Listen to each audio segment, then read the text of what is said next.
Curso de pérdida de vitrio en cirugía de catarata, módulo de pseudofaquia complicada. Objetivos.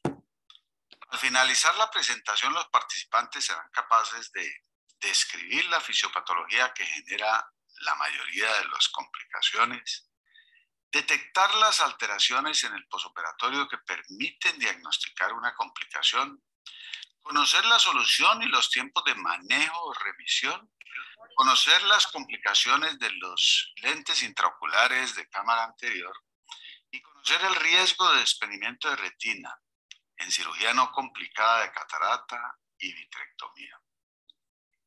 El contenido de este módulo es, primero, la fisiopatología de la pérdida de vitrio, sus consecuencias y manejo. Segundo, los lentes de cámara anterior y sus complicaciones. Tercero, el desprendimiento de retina en cirugía no complicada de catarata. Y cuarto, el desprendimiento de retina en vitrectomía no complicada. Comencemos con la fisiopatología de la pérdida de vitrio, sus consecuencias y manejo. La ruptura de la cápsula posterior en cirugía de catarata, con o sin pérdida de vitrio, puede generar daños a las estructuras intraoculares por diversos mecanismos. El vitrio adherido a distintas estructuras intraoculares o a la pared del ojo produce tracción que se transmite a la retina, generando patología macular o desgarros y tracción en la retina periférica. La hipotonía que genera el vitrio encarcelado, un mal cierre que se asocia a la angustia del cirujano que tiene una complicación que estima como grave. Las técnicas que sostienen que no se debe colocar infusión cuando se pierde vitrio llevan a presión negativa en el interior del ojo con entrada de líquido del entorno. Las soluciones que implican usar volúmenes adicionales de viscoelástico u otros medicamentos como los mióticos o los antibióticos. La prolongación del tiempo quirúrgico. Al no usar una técnica apropiada, la cirugía se hace muy demorada y hay manipulación muy traumática intraocular generando daños al iris, al ángulo o al endotelio. La desesperación que se genera en la mitad de la complicación, el cirujano no preparado puede tomar decisiones inadecuadas como insertar un lente de cámara posterior en cámara anterior o insertar un lente de cámara anterior que no tiene la medida o el diseño apropiado. Veamos algunos ejemplos. Este paciente tuvo ruptura capsular y salida de vitrio. Se manejó con mini vitrectomía y el vitrio que asomaba por la incisión se cortó con tijeras.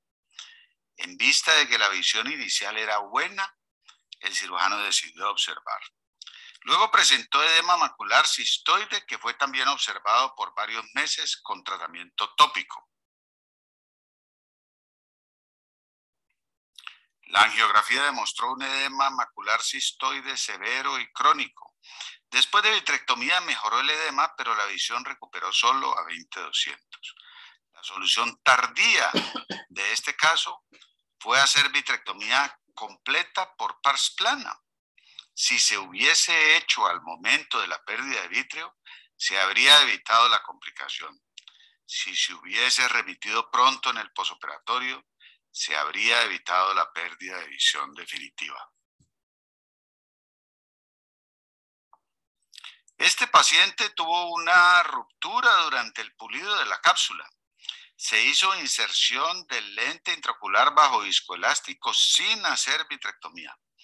Al final se notó brida vítrea asomando por la incisión, se cortó con tijeras, se inyectó miótico, con lo que cerró parcialmente la pupila.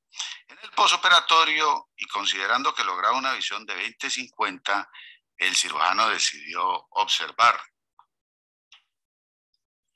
Y el paciente se presentó de nuevo a los 6 meses con desprendimiento de retina.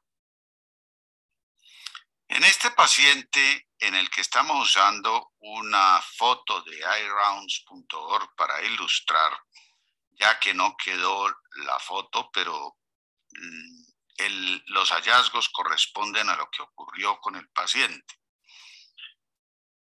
Tuvo una ruptura capsular amplia durante una extracapsular, presentándose salida masiva del vítreo.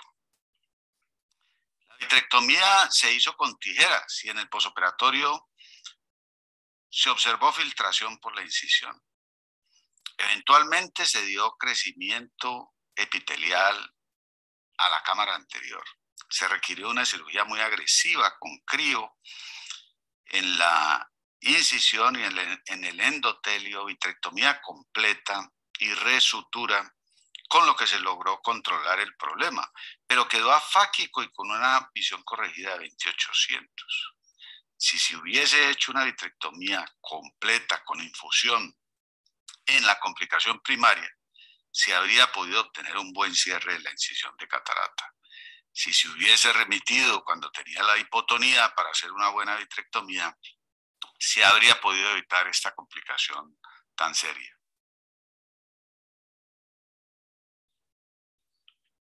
Este paciente tuvo ruptura de cápsula durante la FACO. Fue necesario convertir a extracapsular para sacar los fragmentos.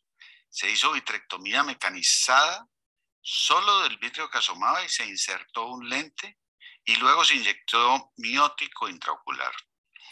Quedó el iris atrófico, la pupila irregular no funcional y se formó una membrana por delante del lente. Ante la poca visión, el paciente decidió pedir una segunda opinión. Se le hizo membranectomía y vitrectomía posterior completa.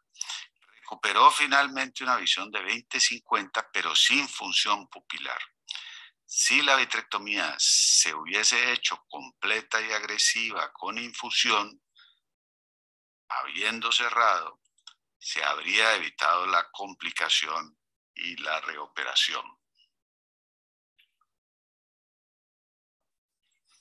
Esta señora de 89 años, hipertensa, fue operada de una catarata densa y cámara panda con FACO. Como el núcleo se estaba cayendo, el cirujano hizo rápidamente una incisión limbar. Introdujo una asa profunda y extrajo el núcleo. Pocos segundos después se presentó una hemorragia expulsiva severa. Cerró con puntos de Vicryl en el limbo. Después de 3 meses de posoperatorio tortuoso, quedó en tisis y NPL. Si se hubiese planeado extracapsular y se hubiese colocado una infusión en caso de perder vítreo con cierre temporal, es muy probable que se hubiese podido evitar este desenlace tan lamentable. Este paciente presentó ruptura capsular en el último fragmento de FACO. Cayó un fragmento al polo posterior. El cirujano hizo una vitrectomía parcial.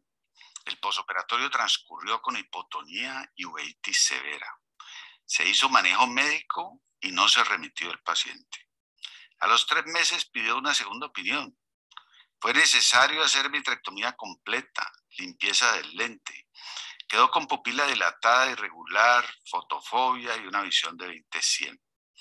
Si no se hubiese insertado el lente y se hubiese remitido temprano en el posoperatorio, se habría podido corregir la complicación y obtener un buen resultado. Cuando se rompe la cápsula y se hace mini vitrectomía o viscovitrectomía o vitrectomía sin infusión y sin cerrar, se crea presión negativa en el interior del ojo y por tanto entra líquido que está rodeando el ojo. Eso fue lo que se hizo en este paciente y a los 3 días se presentó con una endoftalmitis. El oftalmólogo no quiso mencionar ese término porque lo considera una vulgaridad y le dio antibiótico y esteroide tópico. En vista de dolor intenso, congestión y marcado empeoramiento, lo remitió a los 6 días. Se encontraron múltiples abscesos intrarretinales y un vítreo francamente purulento. Se recuperó de la infección y recuperó una visión de 20/800, pero a los 3 meses perdió visión y se demoró 2 meses en llegar a retina. Se encontró una proliferación vitrorretinal severa que se consideró inoperable. Quedó con una visión de percepción de luz y un ojo pretísico. Si se hubiese hecho una vitrectomía con infusión en sistema cerrado, probablemente se habría evitado toda esta tragedia.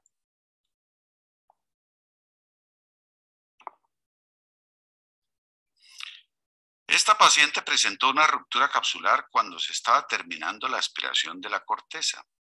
Se hizo vitrectomía limitada y se cayeron unos fragmentos a la cavidad vítrea. En el posoperatorio presentó dolor e inflamación.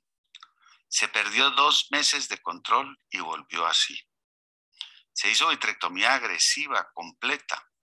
Se encontraron múltiples glóbulos amarillos muy finos adheridos a la superficie de la retina. Fue muy dispendioso removerlos. Se logró limpiar la superficie anterior y posterior del lente con una pinza y un fragmento de esponja, el llamado trapeador de lente intraocular. A pesar de la limpieza exhaustiva y vitrectomía agresiva, siguió presentando episodios de uveitis recurrente con depósitos inflamatorios en el lente, a pesar de usar esteroide y antiinflamatorio tópico por largo tiempo. Después de 3 años se estabilizó, pero quedó con una visión de 20/80. Si se hubiese hecho vitrectomía primaria con infusión, se remite temprano para retirar los restos de corteza, se habría evitado la uveitis facoanafiláctica. Este paciente perdió vítreo cuando faltaba un cuadrante. Cuando el cirujano vio que se estaba cayendo, decidió inyectar viscoelástico para ver si lo lograba soportar. Inyectó 2 frascos tratando de subirlo y 3 más tratando de insertar el lente mientras hacía viscovitrectomía. En el posoperatorio presentó presiones de 60 con máxima terapia médica. Duró 1 mes con dolor intenso y poca visión. El cirujano le pedía paciencia, pero finalmente decidió pedir una segunda opinión. Se le hizo una vitrectomía completa, removiendo abundante visco de la cavidad vítrea. Se encontró una excavación de 100% y requirió una filtrante para controlar la presión. Quedó con una visión de percepción de luz. Si el cirujano hubiese hecho una buena vitrectomía en sistema cerrado, con infusión, limpiando todos los restos corticales y dejando la cámara anterior despejada, sin usar para nada viscoelástico, y hubiese remitido al día siguiente, se habría programado para remover el fragmento de núcleo por pars plana e insertar un lente en restos capsulares y el paciente estaría muy bien. Este diabético presentó una ruptura capsular después de haber insertado el lente. El cirujano resolvió que era importante inyectar un miótico y dejarlo porque tuvo temor de aspirar. El paciente tuvo un posoperatorio con mucha inflamación. No volvió a control después de la semana y pidió una segunda opinión a las 6 semanas en vista de que no había mejoría de visión. En estas circunstancias el miótico no resuelve nada. Lo que tiene que hacer es observar cuidadosamente para ver si hay vítreo en cámara anterior o bridas en la herida, lavar el viscoelástico, chequear el buen centrado y la estabilidad del lente. Si encuentra alteración, hacer vitrectomía con infusión por delante del lente. Luego pasarlo a cámara anterior y luego hacer vitrectomía por detrás del lente, bajando el foco hasta que ya no vea vítreo. Pasa el lente de nuevo al espacio retroiridiano, rotándolo, y verifica su buen centrado. Y mantiene una buena dilatación en el posoperatorio.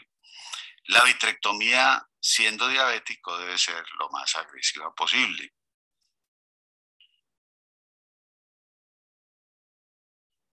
En este paciente se presentó el vítreo en la primera fractura del núcleo. El cirujano inyectó abundante viscoelástico en el roto y siguió con la faco, pasando los fragmentos que eran bastante duros a la cámara anterior. Tuvo que repetir la maniobra varias veces. Gastó 4 frascos de viscoelástico y se demoró 90 minutos. Y este es el resultado de la córnea a los 2 meses. Si hubiese aplicado viscoelástico para soportar el núcleo y lo hubiese extraído, y luego haber cerrado y hecho una vitrectomía con infusión, habría podido evitar acabar con el endotelio. Este caso fue similar al anterior, pero eventualmente, cuando ya se han caído fragmentos al polo posterior, decide ampliar y sacar el núcleo. Luego un fragmento de esos se pasa a la cámara anterior y termina por acabar con la córnea.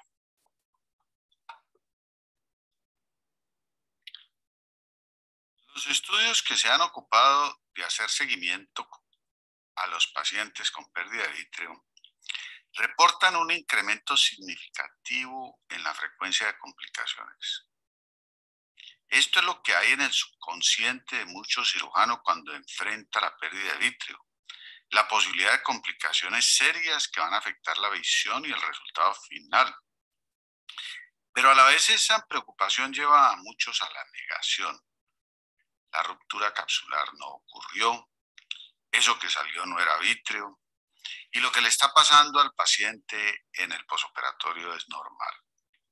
Como se puede ver en la tabla, el desprendimiento de retina puede pasar de 0,1 a 4 o 7% según los estudios. El edema macular puede pasar de 1 a 3% hasta 10 y 20%. La pérdida endotelial promedio usual es de 10% y en una pérdida de vítreo se puede reportar hasta el 40%. Y la endoftalmitis, que es de 1 en 1000, puede pasar a 1% o 1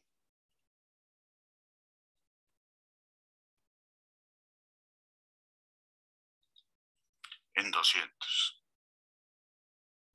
En medio de la angustia de estar resolviendo mal la complicación, por hacer una vitrectomía incompleta, en la que no se logra ver el resto capsular porque el vítreo está encarcelado, el cirujano pide el lente correcto, que es un plegable de 3 piezas con asas de prolene, pero decide insertarlo en la cámara anterior.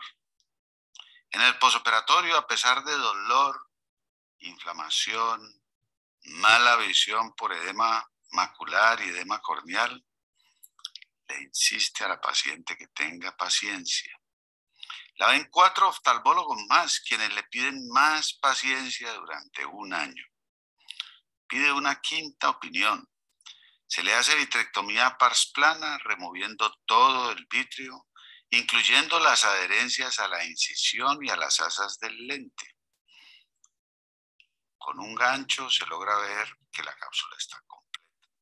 Se pasa el lío a la cámara posterior, le cede el dolor, se controla la presión y mejora la visión por primera vez en un año. Si se hubiese hecho el manejo correcto de vitrectomía agresiva en la primera cirugía, se habría podido colocar el lente en el lugar correcto. Al terminar la remoción de fragmentos de núcleo, este cirujano vio cómo pasaba vítreo a la cámara anterior. Había visto en un congreso cómo insertar un lío y luego terminar la cirugía y pensó que esa era una buena opción. Cuando fue a aspirar la corteza, solo le salía vítreo.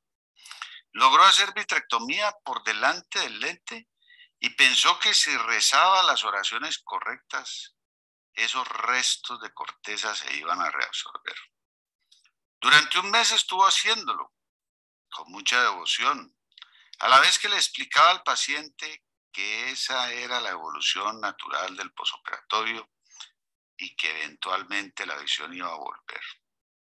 A las 6 semanas el paciente decide pedir otra opinión.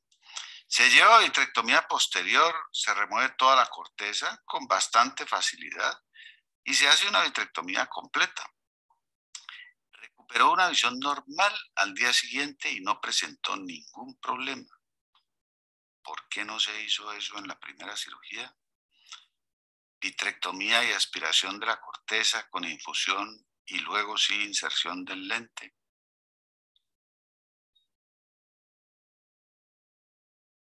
En estos 3 casos, el cirujano decidió insertar un lente a pesar de tener un gran roto capsular o una diálisis amplia. No usó anillo de expansión capsular. No hizo buena vitrectomía. No vio bien dónde insertaba el lente. La duda se solucionó aplicándole miótico al final y pidiendo silencio en la sala y prohibiéndole al paciente estornudar o toser. No hubo que dar explicaciones. Los pacientes echaron la culpa. Uno había tosido, otro había estornudado y otro se había amarrado los zapatos. La etiopatología fue evidente y el cirujano quedó tranquilo. Si no se ve claramente el anillo capsular para soportar un lente después de hacer una buena vitrectomía en sistema cerrado y aspirar los restos corticales, no se debe insertar un lente convencional de cámara posterior. O se usan suturas, o se externalizan las asas por la esclera, o se usa un lente ártisa. Algo que no recomendamos y no hacemos es insertar un lente de cámara anterior.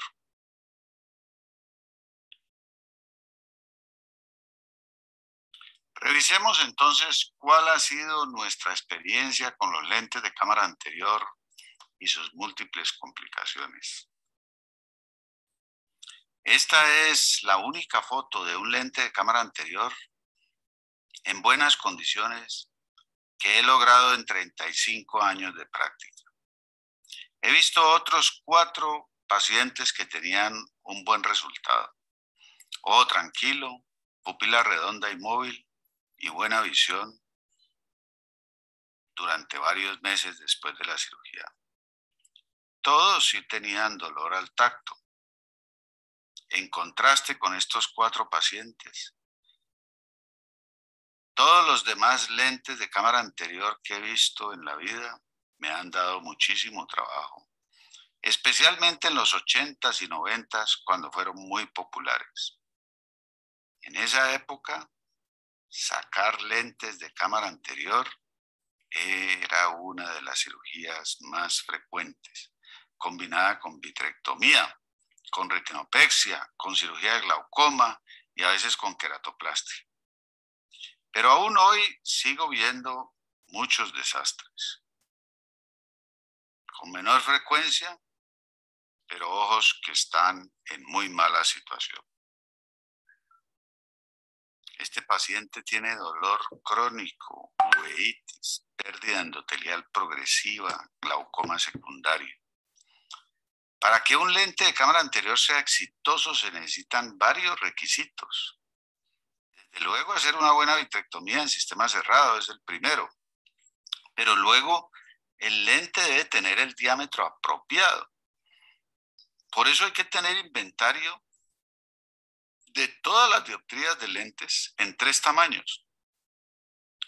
Eso solo, para unos lentes que se usan rara vez, lo hace muy poco práctico y casi imposible de tener. Se requiere que el paciente tenga un ángulo abierto y muy buen endotelio. Y aún así, debe esperarse pérdida progresiva endotelial. Uveitis crónica, pupila ovalada, ifema recurrente, dolor crónico, momentos de visión borrosa por opacidad corneal. Esa es la constante en los lentes de cámara anterior. La mayoría de los daños asociados a los lentes de cámara anterior tienen que ver con una vitrectomía incompleta, mal hecha, pero en muchos casos el lente es la causa por roce del iris, presión en el ángulo y daño progresivo al endotelio. Edema corneal, pupila fija irregular, atrofia del iris, dispersión de pigmento, dolor crónico. El diseño del lente tiene mucho que ver con el daño endotelial. Cuando la flexión del lente produce un desplazamiento anterior de la óptica, se tiene garantizado que la córnea se va a opacar. Rubeosis iridis, dolor, glaucoma secundario, hemorragia recurrente. Uveitis, glaucoma y fema. Aún en los casos en los que no hay complicaciones serias como la neovascularización, por presión, irritación crónica e isquemia, las asas del lente se entierran en el ángulo. Esto hace que la remoción del lente sea difícil y traumática, y con frecuencia hay que cortar las asas dejando el extremo distal enterrado. Deformación de la pupila, glaucoma, daño corneal. Los lentes de cámara anterior no graduados al tamaño del ojo o los que son rígidos pueden producir deformidades marcadas en la pupila, agregándole a todos los demás problemas una severa fotofobia.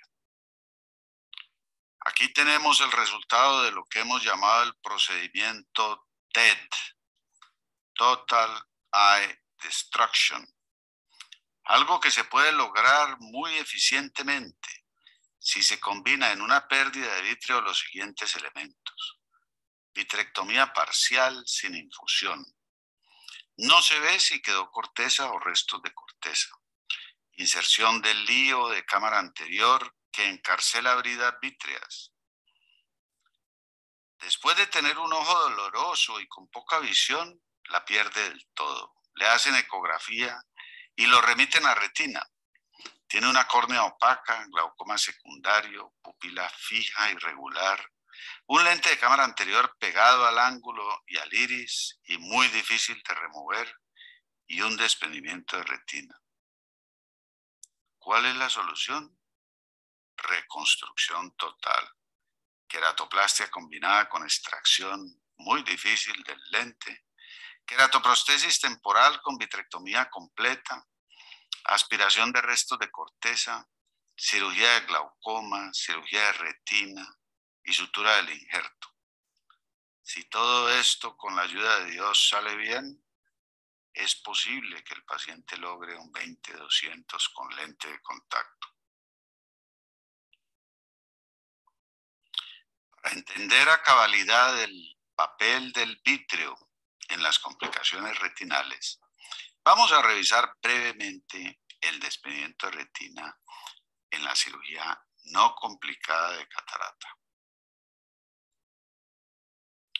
Nuestra preocupación nació del hallazgo en nuestra práctica de una cantidad inusitada de desprendimientos de retina pseudofáquicos. ¿Qué está ocurriendo con la cirugía del cristalino en jóvenes con fines refractivos? Es decir, la facorefractiva. ¿Por qué la avalancha de desprendimientos de retina que hemos tenido en los últimos años?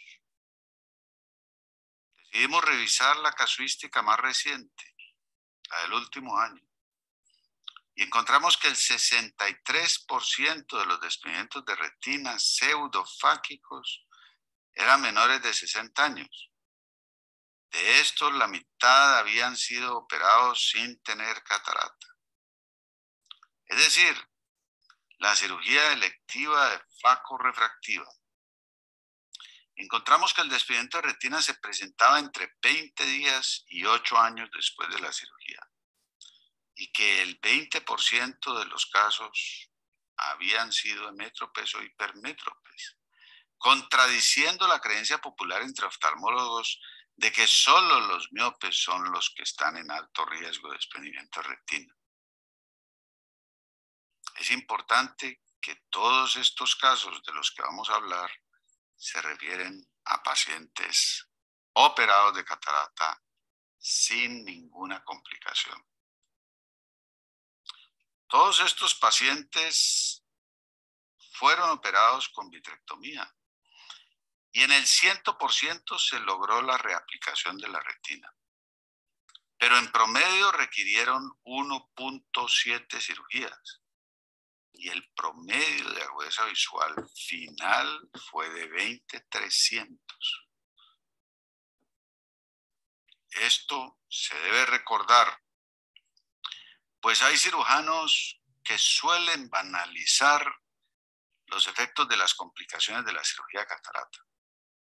Se refieren a ellas como menores y fácilmente tratables.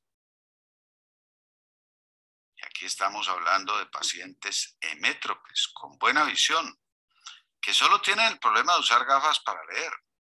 Se someten a una cirugía que eventualmente los deja con una severa disminución de la visión. El margen de seguridad que se requiere para una cirugía electiva es mucho mayor que el que tenemos actualmente.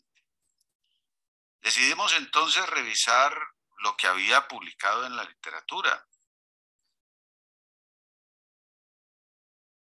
Este es un estudio de seguimiento de pacientes operados de catarata durante 24 años y publicado en el 2004. Vemos cómo la probabilidad acumulada de desprendimiento de retina va aumentando a medida que pasa el tiempo después de la cirugía.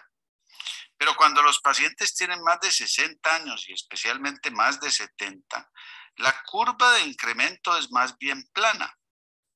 Esta curva se comienza a verticalizar en forma marcada cuando se toma el grupo de pacientes operados de catarata entre 50 y 60 años e incrementa aún más si se toma el grupo de menores de 50. En todos estos casos, la cirugía se hizo por catarata. Cada disminución de 10 años en la edad resultó en un aumento del riesgo de desprendimiento de retina de 1.6 veces.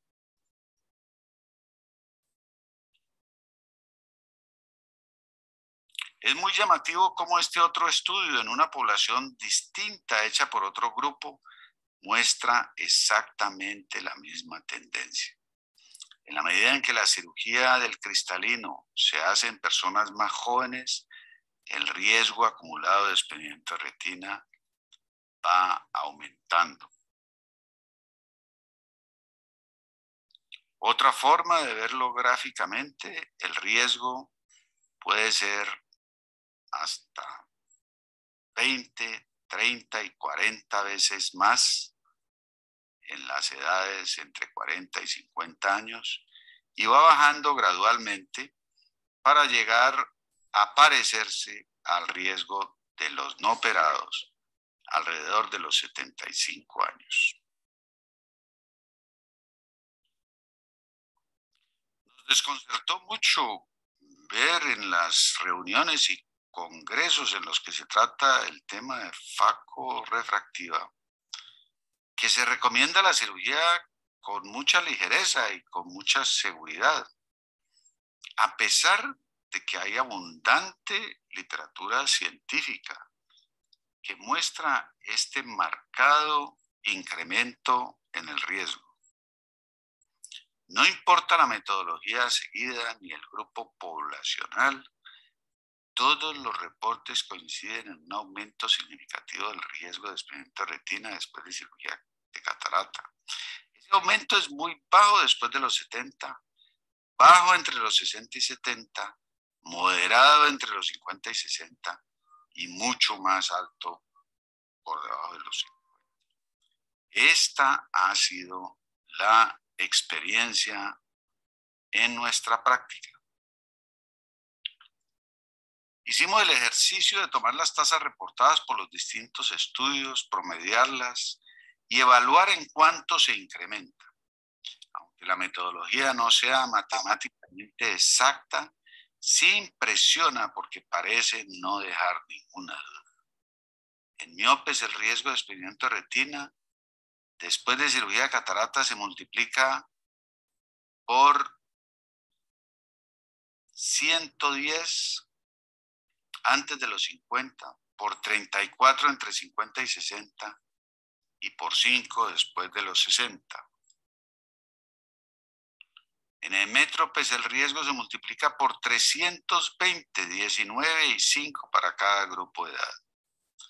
Así la forma de calcularlo no tenga plena validez estadística, los números parecen muy convincentes.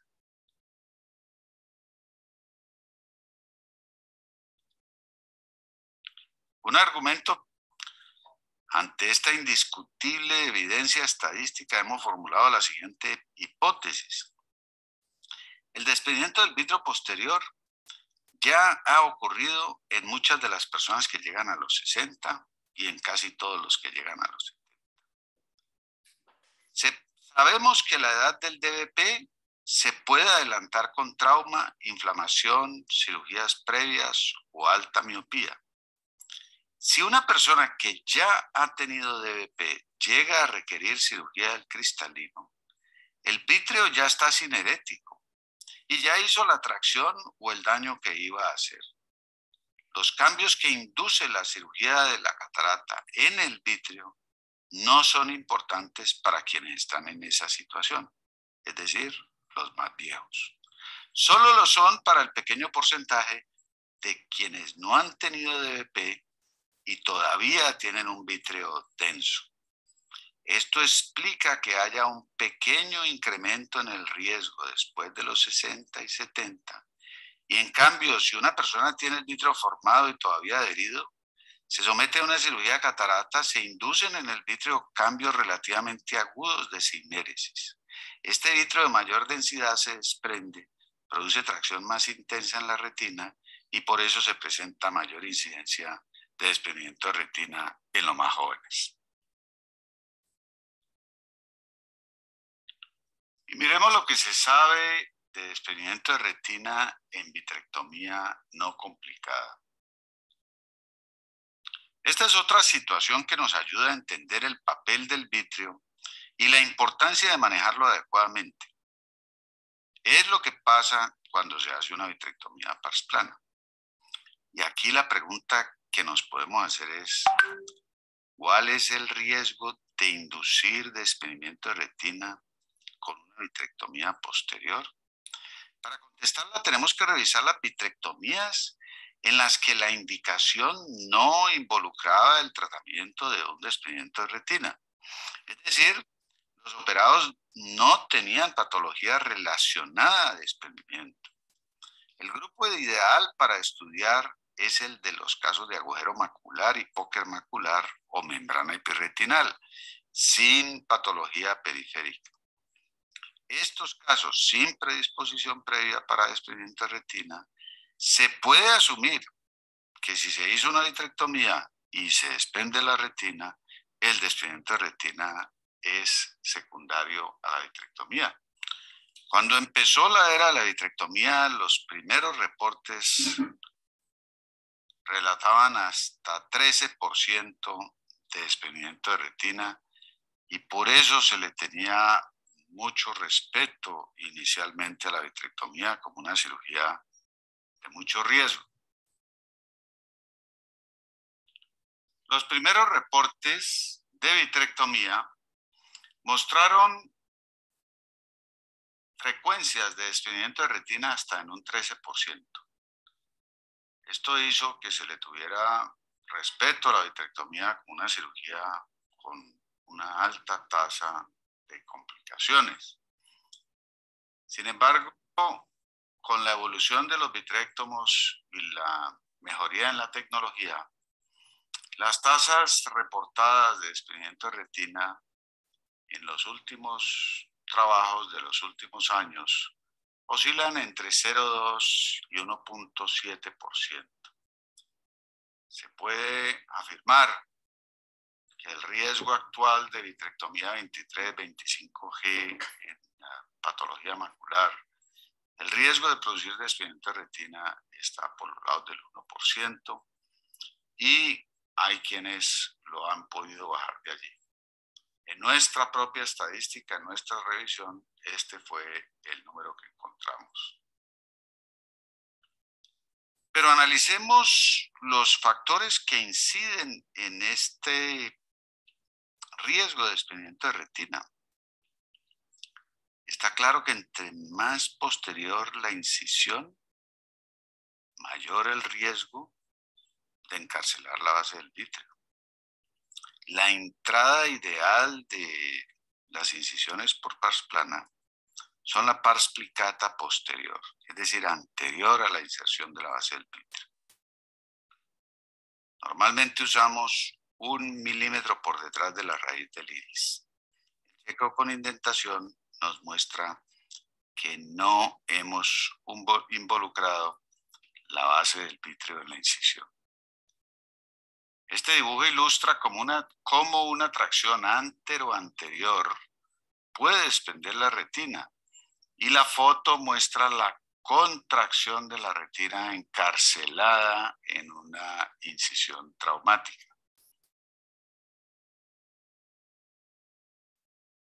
De manera que está claro que la fisiopatología del desprendimiento de retina post-vitrectomía tiene que ver con encarcelamiento del vítreo en las incisiones por pars plana. En la medida en que las incisiones se han hecho más pequeñas y se han usado cánulas, el grado de encarcelación ha disminuido notablemente, y eso explica en parte por qué ha disminuido el desprendimiento de retina post-vitrectomía. Parece muy intuitivo que a menor calibre, más control, más refinamiento y menos tracción del vitrio. Hay un trabajo que compara los dos sistemas en condiciones equivalentes en cuanto a rata de desprendimiento de retina, y como se ve, hay una marcada reducción. La estrategia durante la vitrectomía varía con cada cirujano y es difícil comparar y estudiar, y por lo tanto las dos primeras variables son difíciles de estudiar, pero las dos segundas, dejar el vítreo posterior pegado o desprenderlo en la cirugía y remover la base del vítreo con indentación, sí son claramente asociadas a desprendimiento de retina. Este estudio mostró cómo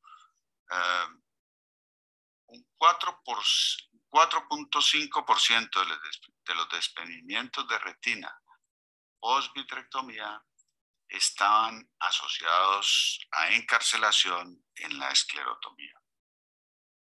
Cuando se hace vitrectomía periférica extensa con indentación, la tasa de desprendimiento de retina puede bajar dramáticamente al 0.4%. Este cirujano evaluó el efecto del láser y en ambos casos no hizo vitrectomía completa de la base. En un caso puso láser y en el otro caso no puso láser. Y encontró que había mucho menos desprendimiento de retina en los casos de láser, pero aún así era el 3.5%, mucho más alto que el 0.5 o 1 de quienes hacen vitrectomía agresiva. Este estudio, aunque está publicado como a favor del láser, más bien demuestra que la falta de hacer una vitrectomía agresiva es lo que lleva a que se desprenda la retina después de una vitrectomía.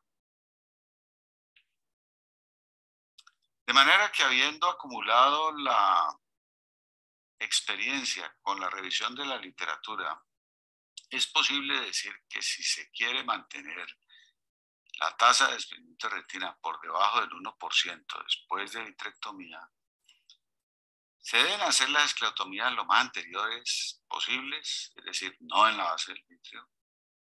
Usar equipos modernos de alto corte y aspiración de no más de 350 que tengan posibilidad de ciclo de trabajo. Usar calibres más bajos, 25 mejor que 23, mejor que 20. No rehusar las puntas de vitrectomía y revisar cuidadosamente la base del vítreo, removiéndola y evitando las encarcelaciones. Todo esto ha sido deducido de casos de vitrectomía indicada para patología que no está relacionado con el desprendimiento de retina. Si todo lo anterior se hace bien, parecería superfluo el láser 360 rutinario, que debería ser más bien reemplazado por una revisión cuidadosa de la periferia y láser a las zonas de riesgo. y parecería superfluo el implante en 360 rutinario, que solo está indicado cuando se sospecha una contracción de la base del vítreo para tratar un desprendimiento de retina y se anticipa una proliferación vitreoretinal con contracción de la base del vítreo. En resumen de este módulo, es clave entender los distintos mecanismos de daño en la pérdida de vítreo para evitar las complicaciones tan serias que se pueden presentar. Los lentes de cámara anterior están relacionados a una alta tasa de complicaciones serias y no recomendamos usarlos. Entre más joven y más miope, mayor el riesgo de desprendimiento de retina después de cirugía de catarata, aún sin complicaciones. Y cuando se hace vitrectomía, esta debe ser completa, incluyendo la base del vítreo, y esta es la forma de prevenir el desprendimiento de retina.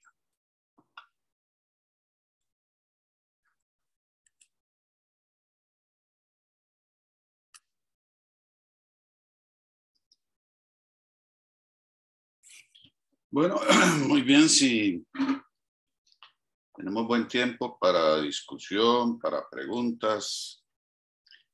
Si ha surgido alguna duda, alguna inquietud, supongo que especialmente los que hacen cirugía de catarata, los que han hecho cirugía de catarata, puedan haber tenido situaciones en donde tuvieron dificultades o complicaciones, tuvieron dudas de qué hacer.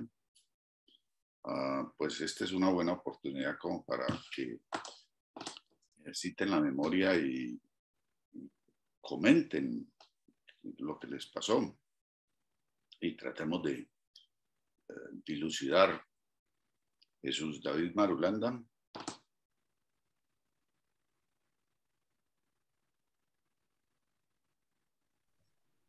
Doctor, muy buena me pareció esta presentación. Creo que me parece la mejor de las que hemos visto, la que más aplica a lo que uno le interesa ver. A mí nunca me ha pasado, pero una pregunta.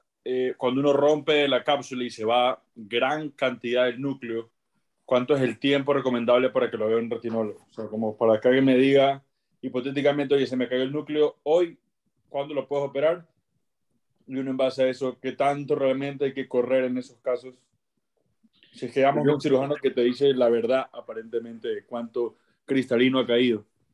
Yo creo que la mejor opción es ya, o sea, lo que hacemos aquí en la clínica ocasionalmente, en donde el cirujano de retina baja, entra por pars plana, usa el faco fragmentador y remueve el núcleo. Esa es la mejor. Lo siguiente mejor es lo más temprano que se pueda, ¿sí? Si se puede al día siguiente, mejor. Hay un trabajo publicado de estos típicos trabajos que se hacen para sustentar la comodidad, en donde dice que no hay ninguna diferencia entre hacerlo inmediatamente y 15 días después. Si ustedes revisan el trabajo y miran la metodología, pues está claro que está diseñado para probar eso. Y es lo que quieren con eso es sustentar la comodidad de los cirujanos de retina, que no tengan que salir a incomodarse programando urgencias y que puedan los pacientes entrar en su programación regular. Ustedes saben que hay un trabajo también que dice que la prontitud en el manejo del trauma abierto no es importante, ¿sí? Sí. Que uno se puede demorar hasta 15 días es el famoso trabajo que lo citan en todos los cursos de trauma de los heridos en la guerra de Irak, y en donde comparaban los ojos heridos que suturaban 15 días después o 3 meses después, pero ninguno era suturarlo inmediatamente. Entonces de allí toda la comunidad de retina y que maneja trauma, pues excepto unos muy poquitos, dicen, no, el trauma no es una urgencia. Es la única especialidad de todas las especialidades de medicina, de todas las cirugías, en donde dicen que un herido, una herida abierta, no se debe cerrar inmediatamente. Curiosísimo eso, pues, cómo hemos llegado a esa conclusión de que a un ojito le da lo mismo, si lo abren y se sale el vitrio y sangre, le da lo mismo que lo operen ahí o que lo operen dentro de 3 días. Todos son trabajos hechos para justificar la comodidad de los cirujanos. Entonces, entre más rápido, mejor. Yo he visto casos de severa inflamación intraocular a la semana, ¿sí? Sobre todo si es núcleo. Y si es que hay un caso de un lente luxado, porque a veces nos ha pasado en consulta que un paciente ya pseudofáquico y tuvo algún trauma o por alguna razón una debilidad celular y cae el lente a la parte posterior, eso se corre un poco menos. No, el lente realmente no representa riesgo, el lente es muy liviano, un lente caído, inclusive un cristalino caído atrás no representa riesgo desde que esté completo, desde que no esté roto, ¿no? Es el evento primario, en el caso del cristalino caído, es el daño que produjo el trauma. Si el trauma produjo una diálisis, un desgarro retinal, pues sí hay que operar a ese paciente pronto, pero no porque el lente esté produciendo una patología especial, eso es un mito. O el lente intraocular esté jalando, dañando, rayando la retina, eso es otro mito, eso no existe. Puede haber riesgo de desprendimiento de retina, pero fue por la forma inapropiada como se manejó el vitrio en la cirugía primaria, que entre otras hizo que el lente se cayera. Entonces, la urgencia viene de tratar o prevenir problemas retinales. Está Denis y está Jesús David. De Jesús David al fin quiere preguntar, ¿sí? Yo comentar. No, sin sonido, está sin micrófono. Ya, Lucho. ¿Qué tal? Hola, disculpen, sino que me llamó y yo estoy todavía en el primer año y no he tenido pues como la oportunidad de exponerme a estas complicaciones de cirugía de catarata. Entonces quería hacer pues como esa intervención, qué pena. Bueno, entonces, Denis. Sí, gracias. Iba a hacer tres comentarios. Primero, hablando de lo que se está hablando de los artículos y las publicaciones acomodadas, que eso es muy frecuente, pues eso realmente desde la parte metodológica se puede hacer cualquier cantidad de maniobras para uno encontrar el resultado que quiere encontrar. Entonces de ahí la importancia de leer todo con pinzas. Me acordaba que esa revisión de el aumento de complicación de desprendimiento de retina en facorrefractiva a menor edad, la hicimos con Gabriel. ¿Se acuerda? Fue el trabajo de grado, de hecho, de Gabriel Frederick.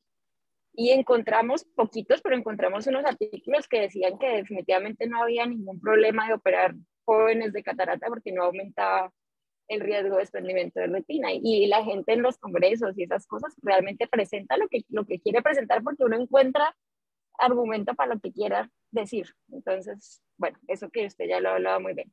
Segundo, al comienzo de la charla, empieza diciendo que en las rupturas de cápsula posterior con o sin pérdida de vitrio, a mí me cuesta un poquito entender bien cuáles son las que son sin pérdida de vitrio. Pues bueno, una hialoides anterior que esté intacta y un huequito redondito chiquito, pero lo que a mí me ha pasado, no me han pasado muchas veces esas, casi siempre las mías son gigantes, pero eso la hialoides posterior se termina rompiendo y eso termina viendo vitrio. O sea, ¿será que sí es real que exista una ruptura de cápsula sin pérdida de vitrio? Y tercero, para botarle todas las preguntas de una vez, una de residentes, bueno, una residente de otro programa que hizo este curso con la Panamericana, me decía, si realmente el problema de operar pacientes relativamente jóvenes de cataratas que tengan el vitrio pegado, ya pues entonces, de hecho esto lo hemos hablado nosotros también antes, evaluémoslos con ecografía o con OCT y si ya tienen DVP, pues ya no hay riesgo y los podemos operar de facorrefractiva. Entonces, como que quedó con la idea de que teniendo un DVP o viendo un anillo de Weiss, pues no hay problema, yo puedo operar a alguien de 40 de catarata miope, pero quiero que no sea ese el mensaje, pues, y ya. Eso Sí, era. eso último, la verdad, no lo sabemos, ¿no? Porque no ha sido estudiado. Yo he propuesto que de rutina deberíamos saber el estado del vitrio al hacer una cirugía del cristalino, de rutina, sea con OCT o sea con ecografía, deberíamos saberlo, y si alguien hace un trabajo de seguimiento, pues eventualmente se va a saber si realmente el hecho de que se desprenda el vitrio ya, y ya el paciente pasó ese riesgo, o sea, pasó los 3 meses alrededor del desprendimiento del vitrio y luego se le opera la catarata, realmente ya no aumenta el riesgo. Eso no lo sabemos. Uno pensaría que no tanto, definitivamente no, probablemente no aumente o no tanto, porque no es solo el hecho de que el vitrio está desprendido, sino la consistencia y el peso del vitrio. Entonces, el vitrio se desprende a los 55 años, pero todavía es voluminoso, todavía es denso. Y entre los 55 y los 70 el vitrio se va haciendo cada vez más cinerético y cada vez con menor riesgo de tracción. Entonces, digamos, una persona de 50 años se le desprendió el vitrio, pero es un vitrio muy denso. Y yo le hago una cirugía de catarata, la cirugía induce cambios en el vitrio. ¿Esos cambios que induce en el vitrio van a generar desprendimiento de retina? No lo sabemos. Lo de los rotos sí es posible, pero es como usted dice, son róticos pequeños, son róticos que usualmente ocurren pues al final, ya en el pulido de la cápsula, róticos que se puede inclusive con buen visco hacer una rexis de la posterior, así que redondeando el rótico para que no se extienda al meter el lente. En este curso yo muestro algunos ejemplos, especialmente el doctor Scaff, y hay mucho cirujano internacional que muestra videitos en donde un rotico pequeño de la cápsula, manejado con o sin rexis, terminan poniendo el lente intraocular en la bolsa sin mayor problema, entre comillas, porque pues, todos son los videos de ahí, de lo que se hizo. Alcanzó a salir vítreo, se alcanzó a extender, se engarzó vítreo en las asas. ¿Qué le pasó a ese paciente después? ¿Hizo edema macular? Nada, nunca nos cuentan eso, simplemente nos muestran el videito donde un rotico chiquito y se mete el lente. A mí, en general, me ha pasado lo que usted dice, que yo veo un rotico y digo, este rotico es chiquito, como y mientras hago cosas y tal, el roto se expande y termino haciendo vitrectomía casi siempre. Y obviamente esos casos les va mucho mejor y es mucho más rápida la vitrectomía, porque no es un vítreo que se metió a cámara anterior, que se salió, sino que usted mete el vitrectomo por el rotico y hace una vitrectomía lo más agresiva posible y luego pone el lente. Bueno, Franklin. Hola, doctor, buenos días. Yo tenía una pregunta respecto a cuando hay caída del núcleo, hacia atrás me ha pasado, de que cuando llego a hacer la recuperación del núcleo, pues cuando es reciente, como usted dice, se hace por la vitrectomía posterior y se le coloca el lente cuando hay restos, pues buenos restos en sulcus. Pero a veces me ha pasado que han llamado o han llegado pacientes, sobre todo por ejemplo acá en el instituto, que llegan pacientes de Buenaventura, donde ya han llevado como 5 días o inclusive hasta 2 semanas, me tocó uno, con un núcleo caído. Entonces, estaban inflamados. En ese momento pues no había exámenes, pero lo que yo creía es que tienen un edema macular secundario a la inflamación. Pero los cirujanos pues que los envían tienen un afán, 206, por favor, tienen un afán de querer que le coloquen el lente. Entonces, yo no sé, ahí justamente los tiempos, porque pues yo en esos momentos he dejado para un segundo tiempo porque me parece que el paciente está con mucha inflamación y los programo para una segunda, para una inserción secundaria del lente, pero no sé hasta qué punto. Sí, yo diría que es primero la recomendación para el que se le cae un núcleo es no entre en pánico, pida ayuda, digamos aquí en la clínica o en los sitios donde hay respaldo de retina, pida ayuda Mientras llega la ayuda, usted va haciendo la vitrectomía anterior, la hace tal cual como hemos explicado, pone una infusión, hace buena vitrectomía, trata de preservar cápsula, luego aspira los restos corticales y aíslese por un momento de que allá abajo hay un pedazo de núcleo caído, usted hace su vitrectomía igualito a como la haría si no se le ha caído el núcleo. O sea, su objetivo es despejar el segmento anterior, quitar toda la corteza, dejar las cosas lo mejor posible. No llegó el cirujano de retina o no va a llegar, pues entonces usted termina su cirugía. No ponga lente. La mayoría de los cirujanos de retina le dicen, recomiendan en los cursos, ponga el lente tranquilo, que después eso a mí no me va a estorbar. Eso es un cuento, eso es una mentira, especialmente si se demora, porque si se demora, se inflama, se sinequia, se opaca el lente con la inflamación. Entonces, ¿por qué lo hacen los cirujanos de retina? Porque la mayoría no ponen lentes, entonces se les incomoda. Después ellos hacen la vitrectomía y no saben poner el lente. Entonces eso quieren quitarse esa vaina de encima, ¿sí? Pero obviamente que al paciente le da mucho mejor, o para uno es mucho más fácil una cirugía en donde está fáquico, entra, quita el núcleo y luego uno decide el lente que pone y el tipo de lente que pone. Esa habilidad o ese proceso decisorio pues no está incorporado en la mayoría de los cirujanos de retina, excepto los que han tenido una formación más integral. Si hay mucha inflamación, porque se han demorado mucho y porque hay pacientes que responden con mucho más inflamación, pues yo sí creo que es bueno seguir el principio que seguimos en cirugía de uveitis. Si el ojo está muy inflamado, es mejor no poner un lente. Es un elemento más que puede inducir inflamación, cuestionable, pero sobre todo en el lente se depositan todos esos elementos inflamatorios. Entonces, yo le diría que es un juicio que usted tiene que tomar allí. Si yo veo ese ojo muy inflamado, prefiero no poner el lente, dejarlo que desinflame y poner el lente secundariamente, ¿sí? Si el ojo está moderadamente o levemente inflamado, pues sí, no le doy ningún problema a poner el lente de una vez. Muchas gracias. Pero fíjese, ¿por qué seguimos teniendo ese problema recurrentemente? Porque la gente no para bolas a casi nada de lo que he dicho en este curso, ¿sí? Porque los pedazos de núcleo se pueden prevenir perfectamente. Es cuestión de planear y prevenir y actuar rápido. Luis Eduardo, y ya sería el último comentario porque tenemos que cerrar. Gracias, buenos días, doctor. Todo muy bueno, mucha educación, muchos tips buenos. Yo quería rescatar lo que usted nos ha dicho, compararlo con lo que oí hace unos días en el curso de Fundonal.